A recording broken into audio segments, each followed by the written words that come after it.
পবিত্র আশুরা উদযাপন ও তাজিয়া শোক মিছিল উপলক্ষে নিরাপত্তা ব্যবস্থা সম্পর্কে ব্রিফিং করছেন ডিএমপি কমিশনার মুসলিউদ্দিন আহমদ। আমরা সরাসরি যাচ্ছি সেখানে। অনেকদিন আগে থেকে ছিল পূর্ব ঘোষিত, এই প্ল্যানিংটার বিষয়ে আপনারা জানতে পারছেন কিনা? ধন্যবাদ আপনাকে। ককটেল বিস্ফোরণের বিষয়টি অবশ্যই আমরা সর্বাত্মক ব্যবস্থা গ্রহণ করেছি।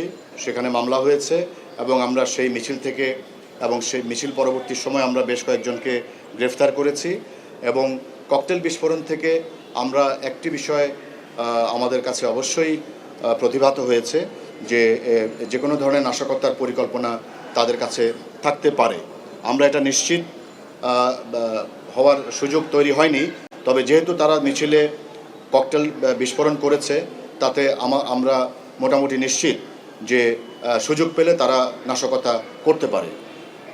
কমিশনার, আমরা আপনারা যারা অ্যারেস্ট করেছেন আমরা দেখছি যারা আসছে তারা ম্যাক্সিমাম ঢাকার বাইরে থেকে তারা আসছে, তারা লোকজন ঝড়ো করছে।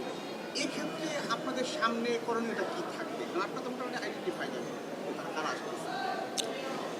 আমাদের বিভিন্ন ঢাকার বাইরে থেকে বাংলাদেশের কিছু কিছু জায়গা থেকে বিক্ষিপ্তভাবে তারা ঢাকায় আসার চেষ্টা করেছে এবং সেই জন্য আমরা ঢাকার প্রবেশ মুখ থেকে শুরু করে আমাদের যে ট্রেন স্টেশন, আমাদের বাস স্টেশন, সব জায়গায় আমাদের নজরদারি বাড়িয়েছি এবং তারা যাতে বিক্ষিপ্তভাবে এখানে এসে জমায়েত হয়ে কোথাও কোনো ধরনের মিছিল বা সমাবেশ করতে না পারে সেই জন্য আমরা সজাগ আছি।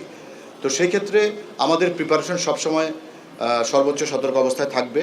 আমরা আমাদের ঢাকার বাইরে থেকে যাতে কেউ ঢাকা শহরে প্রবেশ করে এই ধরনের নাশকতা বা কোনো ধরনের মিছিল বা সমাবেশ বা জমায়েত হতে না পারে এই জন্য আমাদের নজরদারি অব্যাহত থাকবে।